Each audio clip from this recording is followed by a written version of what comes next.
Is it fairly safe to say now that this was an Islamist attack?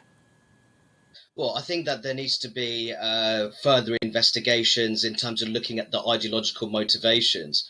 But what's really interesting, Tom, is that you had sort of left-wing identitarians really emphasizing the fact that al-Mean was a Christian convert, but it's looking like that his conversion to Christianity was perhaps used as a way of avoiding deportation, to say that, oh, if I was to return or rather be deported back to an ultra conservative Islamic society, that I could face the charge of apostasy and that could be punishable by death. So it's really interesting to see how this case has unfolded. But reports that al-Mean there was forms of Islamic observance post-conversion, that would suggest to me that his conversion to Christianity was not particularly heartfelt, Tom.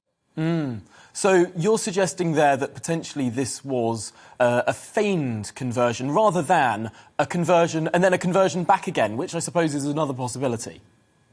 Well, I think those kind of dynamics and processes really need to be explored by the public authorities. But there are patterns, including Liverpool, which show that hundreds of Muslim asylum seekers, that they've been rushing to become Christian converts, and this has been raised. This was raised years ago by senior Church of England clerics who were issuing warnings that these conversions were not, there's possibility that there were mixed motives, that these conversions were not genuine. But I suspect that the Church of England membership numbers on a consistently downward trajectory, there really needs to be a discussion about how robust those processes when it comes to examining the integrity of conversions. To what extent is the Church of England developed those processes? It's interesting that we sort of are discussing this deportation potential, that we were discussing this asylum claim, and for so many years, this man remained in the country even after his asylum claim was rejected, even after he was reportedly found wielding a knife on the streets of the UK. Should he have been deported then? Oh, Tom, absolutely remarkable. To my understanding, there was a failed asylum application all the way back in 2014. 7 years ago.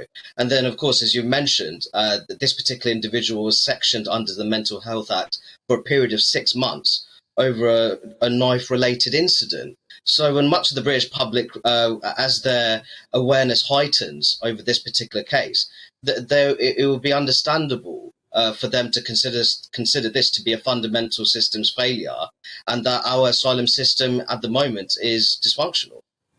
It certainly seems dysfunctional, and one further issue, I suppose, is that this happened barely a month after there was another attack, an attack that killed a member of Parliament. Is this sort of attack becoming more and more common?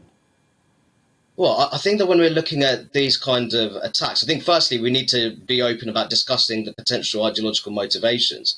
I thought one of the most tragic things when we're looking at the responses to Sir David Emmis's killing was that people were very reluctant to discuss the potential links to Islamist extremism. Tom, you saw that you had people talking about Britain's confrontational political culture, something that we've had for decades, to be honest. We've had that kind of culture well before Islamist extremism had taken root in the UK. Others were talking about social media anonymity. So I do feel that there's a problematic culture. We have these forces of political correctness, which people almost feel like if we were to robustly discuss the threat of Islamist extremism, that's a form of anti-Muslim prejudice, which is complete nonsense. Well, I'm so glad that we were able to have this discussion at the top of this programme. It's something that we should be discussing more out in the open, and hopefully something that we can combat within our culture. Dr. Rakib Ehsan from the Henry Jackson Society, thank you so much for joining us.